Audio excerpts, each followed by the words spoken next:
अभी बहनों के द्वारा आप गीत सुना है। आइए उस सर्वशक्तिमान परमेश्वर के वचन सुनने के लिए हम तैयार करें। मेरे प्यारे भाइयों बहनों,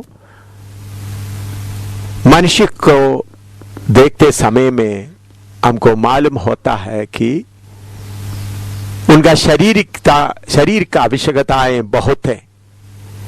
खाना चाहिए, कपड़ा चाहिए, रहने के लिए जगह चाहिए, नौकरी चाहिए, बच्चों का पढ़ाई और बाकी तंदुरुस्ती आदि सारे जरूरतों के साथ मनुष्य रहता है। इस शरीर के जरूरतें मनुष्य के सामने रहने के कारण ज्यादातर मनुष्य अपने शरीर की जरूरतों के लिए भागते रहते हैं। सुबह से लेकर शाम तक नौकरी कैसा मिलेगा, बच्चों का पढ़ाई कैसा होगा, पैसा कहाँ से आएगा और मकान कहाँ से आएगा, बेटी का शादी कहाँ करना पड़ेगा। इन बातों में मनुष्य सोचते सोचते उन बातों का पूर्ति के लिए पूरा मेहनत करता है। उसके साथ साथ इन बातों का जरूरत कहाँ से पूरा होता है, नौकरी मिलने के लिए या बेटियों का शादी के लिए, मकान के लिए कौन जरूरत पूरा करता है, इस बातों में ढूंढते रहता है। खुद मेहनत करता है, नौकरी करता है, पैसा कमाता है। उसके साथ साथ उनके अंदर में ये इच्छा भी रहता है कि परमेश्वर का मदद भी लें।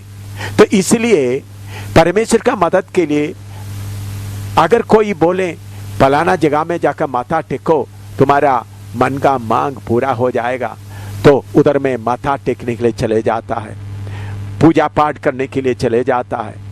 उद्देश्य क्या है, पीछे मतलब क्या है, किसी ना किसी तरीके से मेरा शरीर का जरूरत पूरा हो जाए, मकान मिल जाए, नौकरी मिल जाए, खाने का इंतजाम हो जाए और बेटे बेटियों का पढ़ाई अच्छी तरह से हो जाए। इन बातों के पीछे मनुष्य लगे रहता है। लेकिन मेरे प्यारों, थोड़ा सा सोचें, मनुष्य सिर्फ शरीर सिर्फ नहीं है, मनुष्य के अंदर एक आत्मा और प्राण भी है। हम सबको ये शरीर छोड़कर जाना पड़ेगा। ये शरीर के लिए आप मेहनत करता है, लेकिन हो सकता है 100 साल के बाद या 120 साल के बाद आपको अपना शरीर छोड़कर जाना पड़ेगा। आपका शरीर छोड़कर जाते समय में आपका मकान, आपका धन दौलत, आपका इज्जत जो कमाया और आपके जो रिश्तेदार हैं, आपका बाल बच्चे हैं, पत्नी है, पति है, इन सबको छोड़कर आपको जाना पड़ेगा। अभी जाएगा कहाँ? अभी हमको मालूम है कोई एक आदमी, बुजुर्ग आदमी या अच्छे आदर वाला आदमी मर गया, तो उनका शव, उनका लाश, डेड बॉडी रखते हुए हम कहते हैं वो तो चले गए। उनका डेड बॉडी, उनका लाश, उनका शव हमारे सामने है, फिर भी हम बोलते हो चले गए। कौन चले गए? उनके अंदर का आत्मा और प्राण। मेरे प्यारों, हर एक मनुष्य के अंदर उनका आत्मा और प्राण रहता है। ये अमर है, ये मरता नहीं है। आपका शरीर मरता है, उस शरीर को कुछ लोग अपना रिवाज के अनुसार दफन कर देता है, कुछ लोग अपना रिवाज के अनुसार जला देता है। ये शरीर सड़ जाता है, कुछ लोग गंगा नदी में ले जाकर बहा देता है, लेकिन आपका आत्मा प्राण मरता नहीं है।